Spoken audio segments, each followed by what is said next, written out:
Рибите в бездната често изглеждат като същества от кошмар, но за този зловещ вид стои напълно логична еволюция. Там, където слънчевата светлина никога не прониква, законите на оцеляването са коренно различни и странното е всъщност нормално.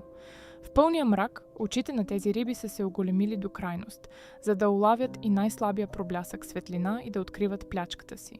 Храната е оскъдна, затова устата им е непропорционално голяма, способна да погълне почти всичко, включително животни, по-едри от самата риба. Някои видове разчитат на хитрост, като рибата въдичар, която използва светеща примамка, за да привлече жертвите си право в смъртоносния капан.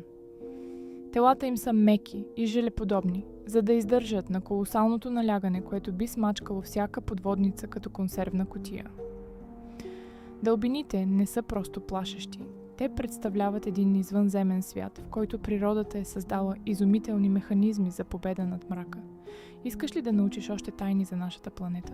Последвай ме за нови невероятни открития всеки ден.